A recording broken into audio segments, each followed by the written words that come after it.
Salman Rushdie is here. He first rose to literary prominence 20 years ago after winning the Booker Prize for his novel Midnight's Children. In 1989, he attracted international attention when the Ayatollah Khomeini accused him of anti-Islamic blasphemy and issued a fatwa against him for his novel The Satanic Verses. His latest book, Step Across This Line, is a collection of his essays, speeches, and opinion pieces for the last 10 years. This nonfiction work explores subjects ranging from his fascination with the Wizard of Oz and soccer to his thoughts on the state of the novel, Kosovo, and globalization. I am very pleased to have him back for another appearance at this table. Thank you. It's great to be here again. Oh, it's great to have you. Dedication is to Christopher Hitchens. Mm-hmm. Well, you know, Christopher and I go back a long way, and This is London stuff, London stuff. Yeah, London stuff, and but not just that. It's also that was a great ally, you know, in my time of trouble, and you know, you remember the people who were there when it counted, you know, and I wanted to recognise what a great pal he was then, and what a wonderful polemicist he is. He is a wonderful polemicist. I mean, he whatever you think about the strength of his arguments. The passion for the delivery is wonderful. Yes, he's a master of language, and he's funny. You know, you forgive people a lot of things, including being wrong, if they're funny. He must have been a great debater. Yeah, I'm sure he was. I mean, I didn't know him at Oxford, but I think he and Martin Amis decided to divide the world. You know, so. Christopher got non-fiction and Martin got fiction. Now Christopher reviewed Martin over the weekend. Yeah. Well, maybe it was in a magazine piece I wrote. Yeah, it was in Atlantic. Yeah, they obviously disagree about the Stalin book. Right, about Martin's book. Mm-hmm. Yeah, they obviously do. Yes. I never asked you about this in all the conversations we've had. Did you lose friends then, the time that... Then? Yeah. No, you know, actually, it was the opposite. I gained friends. I mean, it was one of the most remarkable aspects of what happened to me, that people wanted to get closer, you know, and help and show support and so on. Yeah, just sort of do all sorts, some in private ways and some in public ways. But, you know, I mean, actually, I got a lot of extra friends. I don't think I lost a single one. Oh, that's great. And all of that is behind you. Sure, thank goodness. And I'm hoping, you know, one of the things about this book is that I wanted to try and, in a way, represent for people what those years had been like, you know, and it was the hardest thing because I wrote all this stuff in that period, a lot of which was, frankly, yesterday's papers, and a lot of which was sort of polemical, day-by-day argument, and I thought, well, I can't just put that in because it's boring, you know.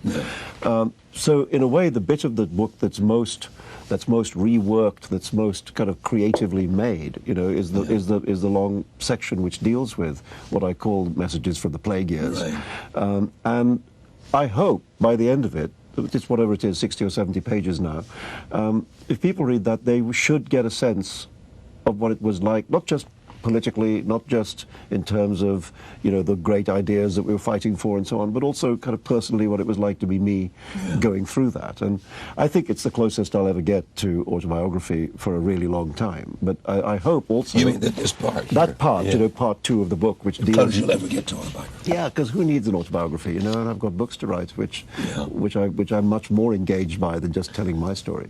Do you have a specific... I mean, do you have like 3 books in your head? Yeah. Yeah, at the moment... You got to flesh them out, but you got them there. Yeah, at the moment, I must say, it's a great thing for me. I feel really, you know, full of books when I'm writing a novel, and I think I certainly know the one after it, and I think I probably know the one after that at the moment.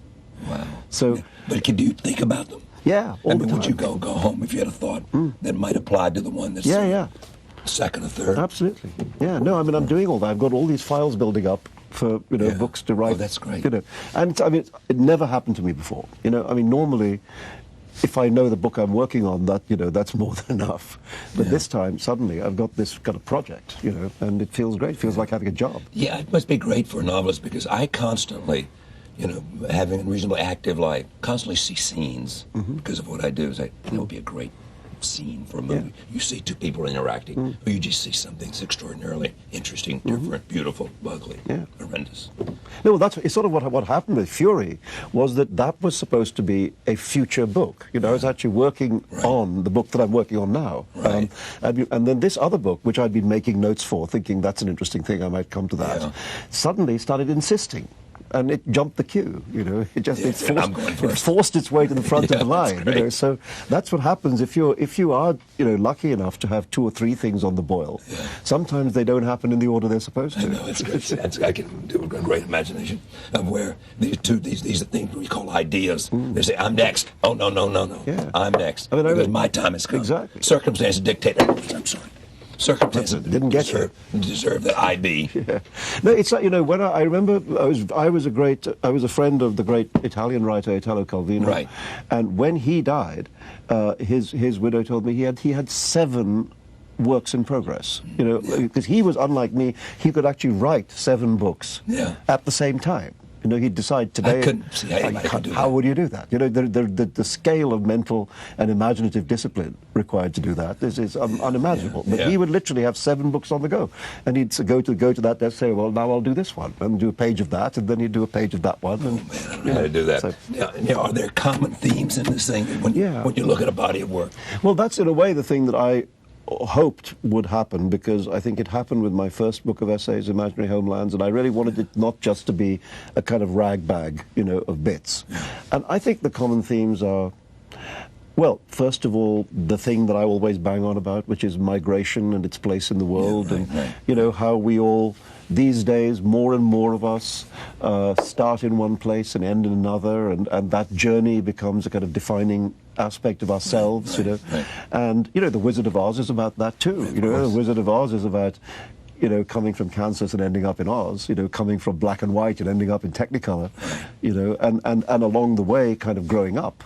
You know, Dorothy grows up, the Wicked Witch grows down. That's one theme that that's one migration. Thing. Migration, because I think this is really the age of the migrant. You know, this is the first time really in the history of the world, thanks to, you know, airplanes and so on, that people have been able to travel in such great numbers across the world. And so, you know, they have. And there have been more people moved across the planet, you know, in the last 50 or 100 years than ever in the history of the human race before.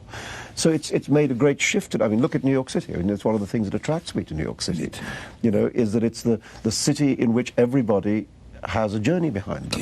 It came from somewhere. And many people came from some neighborhood around here, but it is amazing to me. I mean, it is the thing that makes New York and America so powerful in the imagination of people. It is that it is a place to go that welcomes you and make yourself up. The truth is to go and make yourself up, reinvent yourself, be whoever, you know, be anything you can be. It's the end of a migration, or a stop on a migration. So, you know, my life and my books have been kind of migrating from India via England, and now they've ended up here. So that's a theme in it, you know.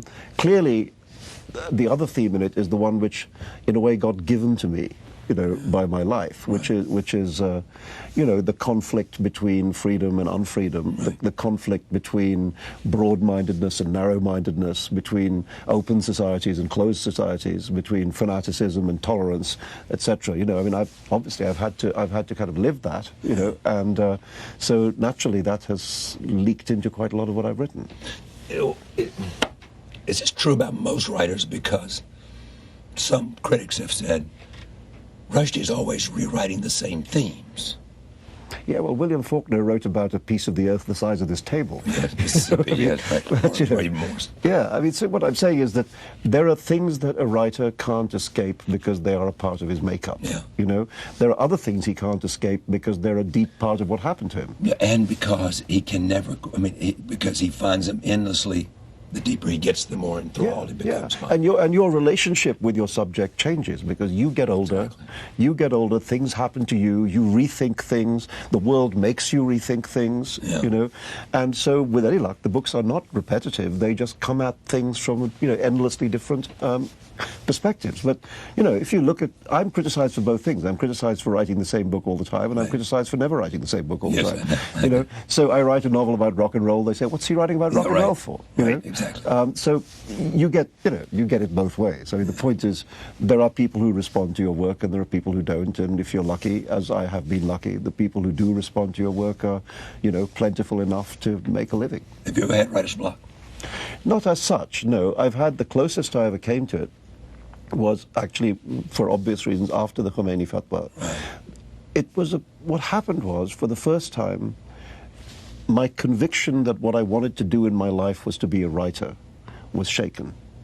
And it was a dreadful feeling. You know, I felt that here, you know, the Satanic Verses I think of as one of my best books. It certainly was one of the most demanding on me, you know, in terms of the creative effort it required. It took me almost 5 years to write.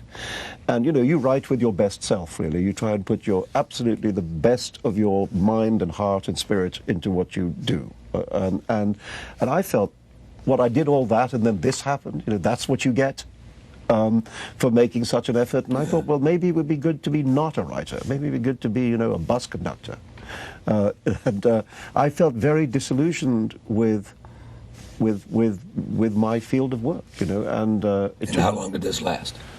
Well, actually, I was saved really by my son, who had made me promise to write a book for him. And I thought, well, that's a promise I have to keep, you know. After all, this whole thing had happened to him too, you know, and he was only 9 at the time, and so writing Haroun and the Sea of Stories, which was my promise to him, really made me rediscover my pleasure in my work and why I did it. What does India mean to you today? Well, you know, the loss of India, because for some years during the fatwa, you know, I couldn't go back. They wouldn't give me a visa and so on. And then finally, you know, 2 or 3 years ago, that changed.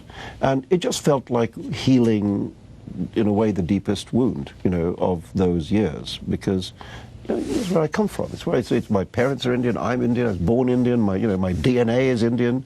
My imagination was shaped by it more than anywhere else. You know, I've never yet managed to write a novel that didn't have an Indian leading character, you know, and I don't expect to do so anytime soon.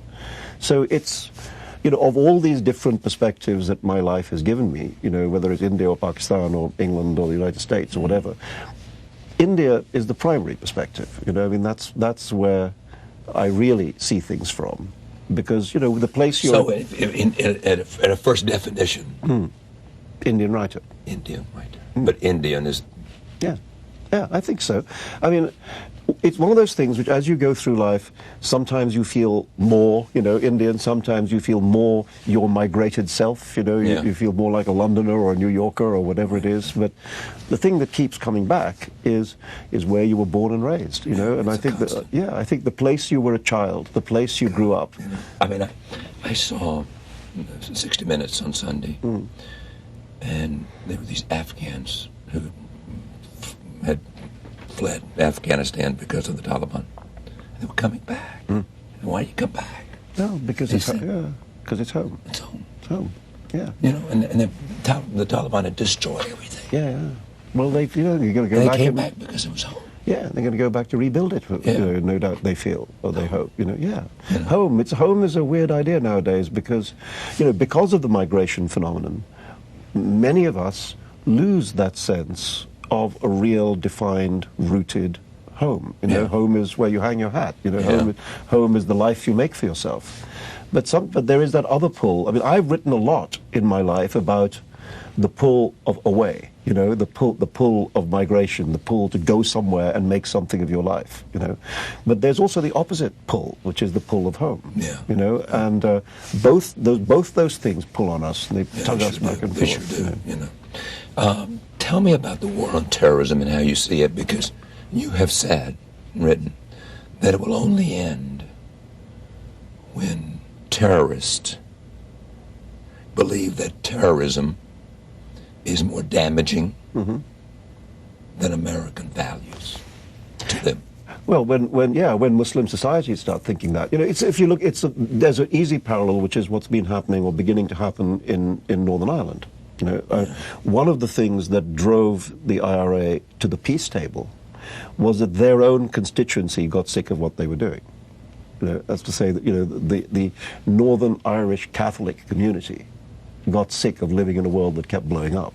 And now that you've had, even though it's by no means over, that problem, you've had a few years of not having terrorist attacks, and therefore you begin to see what's called the peace dividend, where suddenly there's money coming into the province, there's jobs coming into the province. The more of the peace dividend you get, the less possible it is for anybody to go back to the gun and the bomb, because people will not stand for it. And it seemed to me that yes, there is a role for the United States to have played in the last year, which was necessary. I supported the actions in Afghanistan very strongly. I believe that the defeat of the Taliban is a real gain for the human race, and God, who doesn't? Well, certainly the Afghan people seem to think so. And the only people that don't are the hardcore Talibans. Exactly. The hardcore. I have a lot more reservations about what's being projected in Iraq now, whether it happens or not. But I think in the end, the way in which the terrorists will cease to exist is when their own constituency turns against them. When people in the Muslim world say, we don't want to be defined by this, we don't want this to be, this thing is damaging us economically, politically, socially, culturally, we have to get rid of it. Therefore, the solution is not finally in the hands of the West. The solution is finally in the hands of the societies from which these people have emerged. Same thing is true about the Israeli-Palestinian crisis. Yeah.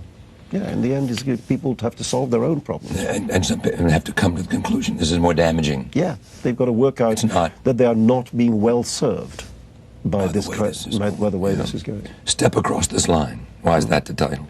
Well, frontiers. I've spent a lot of my life writing about crossing lines. Literal frontiers.